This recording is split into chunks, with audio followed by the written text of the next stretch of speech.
Shalom, shalom. I want to start off by giving all praises, honor, and glory to Yahweh Ba'ashem, Yahweh Shai Ba'ashem, Hakudash. Double honors to the elders of Great Millstone who rule well, honors to Yakim, doing this work of truth and sincerity. Shalom. I want to start off, and just hammer away these integral prophecies, man. These cut and dry, bring it out to, hasten the day. So I'm just jumping to Obadiah.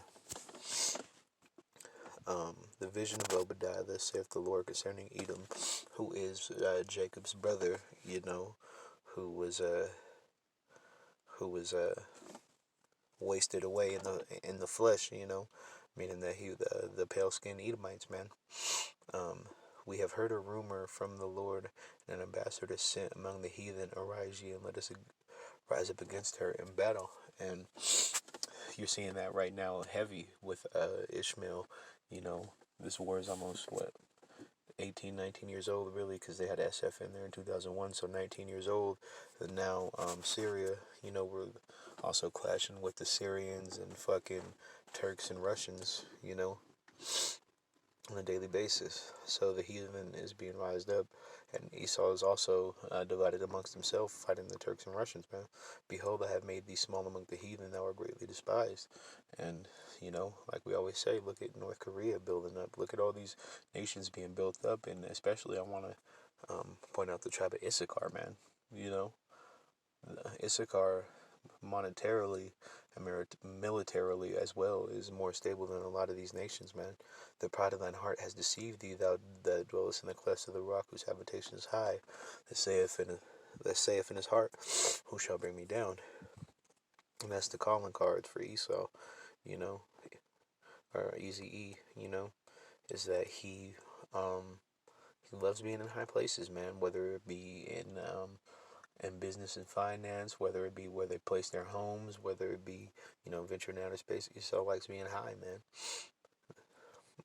For though thou exalt thyself as the eagle, and set thy nest among the stars, though thou exalt thyself as the eagle, and though thou set thy nest among the stars, thence will I bring thee down, saith the Lord. If thieves came to, and that's talking about the International Space Station, and all these nations being behind Esau per se, in that regard. Verse 5, if thieves came to thee, if robbers by night, how art thou cut off?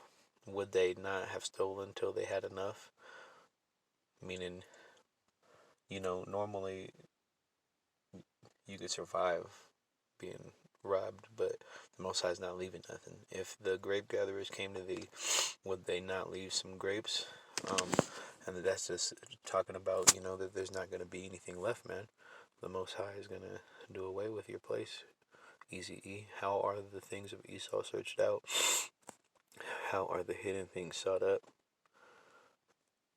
And first and foremost, through Yahweh Ba'ashem Yahweh Shai, through the apostles and elders, on down, and then through the news media and all these two-time lizard Edomites exposing what you guys do. All the men of the Confederacy have brought thee even to the border, like I was just talking about. The men that are at peace with thee have deceived thee, and that's going for all nations, and prevailed against thee, talking to Easy E, that they, select, they that eat thy bread have laid a wound under thee, there is none understanding in him. So while all this is going on that I'm talking about, Esau Edom, what's his mindset? That everything's going to continue and he's going to be chilling, And the mighty men, O Teman, shall be dismayed to the end that every one of the mount of Esau may be cut off by slaughter. And why is that? Easy E. For the violence against thy brother Jacob, shame shall cover thee, and thou shalt be cut off forever.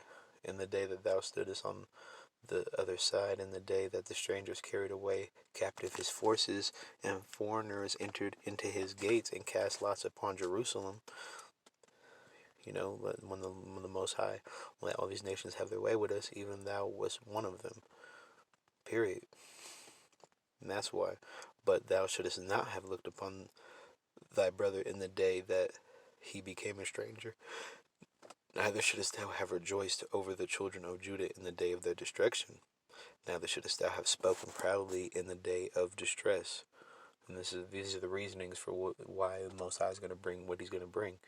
Thou shouldest not have entered into the gate of my people in the day of their calamity. Yea, thou shouldest not have looked on their affliction in the day of their calamity, nor have laid hands on their substance in the day of their calamity. So when it goes down, you know why. Neither shouldest thou have stood in the crossway to cut off those that did escape, neither shouldest thou have delivered up those of he that did remain in the day of distress. You rejoiced and you barely even let Israel escape. For the day of the Lord is near upon all the heathen.